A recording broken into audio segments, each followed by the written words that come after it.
Hi folks, it's July 26th.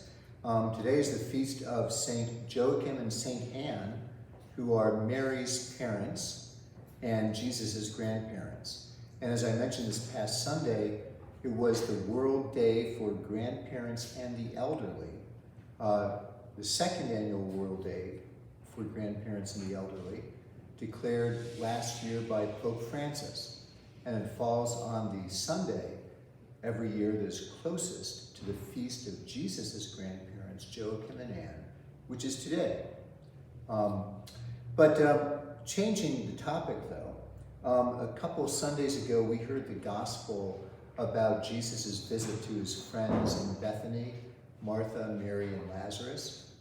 And since the feast of those three siblings who were Jesus' dear friends is on Friday, and since we had that gospel reading about that visit just a couple Sundays ago, I thought I'd address that passage that we heard a couple Sundays ago, because a lot of people in our American culture are really bothered by it. Because in our American culture, we're always about doing stuff, being busy. In fact, our worth in our own eyes, and maybe in the eyes of others, is always determined by how busy we are.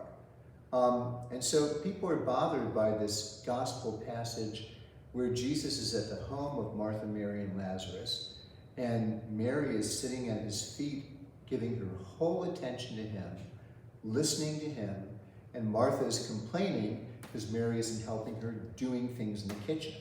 And Jesus says Mary's doing the right thing. So a lot of people in our utilitarian society, where busyness defines our worth, are bothered by this. But we have to struggle with the fact that Jesus says, no, Mary's got it right. Let's talk a little bit more about that, though. Why? It's not that Jesus is saying, it doesn't matter what Martha was doing.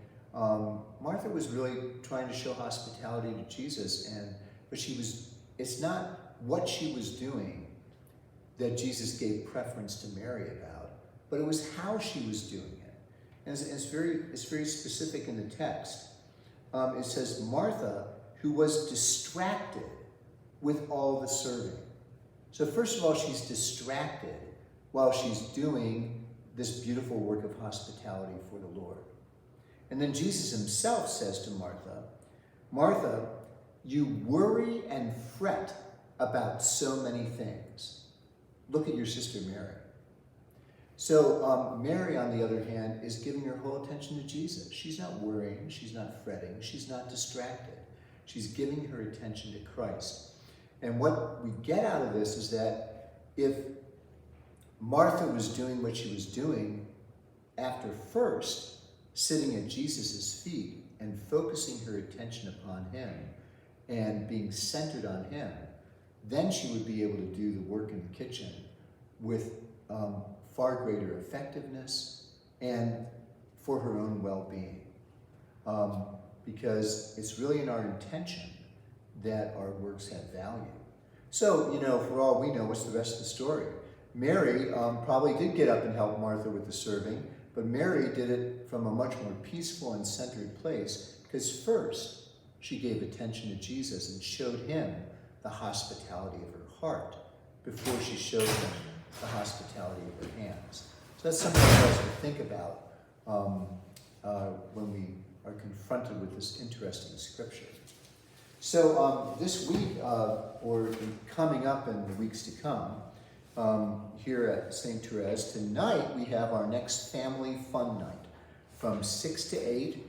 All people of all ages are welcome to come and have fun, play games. We had a great one at our first one a couple weeks ago. So I hope you all can come to that from 6 to 8. You don't have to be there for the whole 2 hours.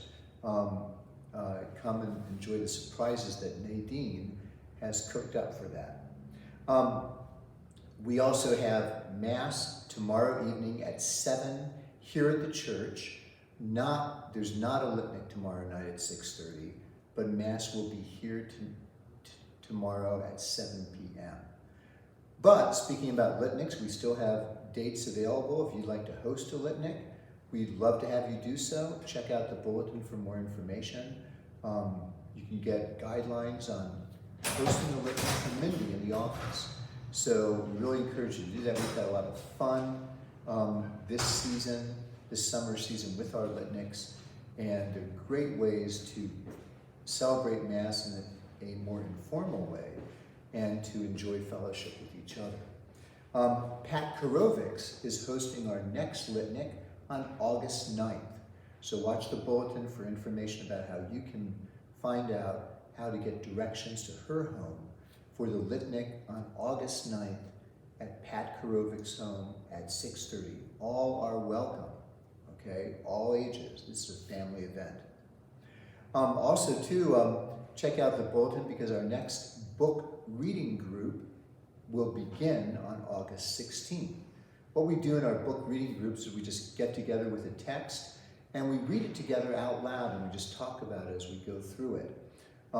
So it's not like going to school where you have homework assignments, you have to make sure you've read everything when you come.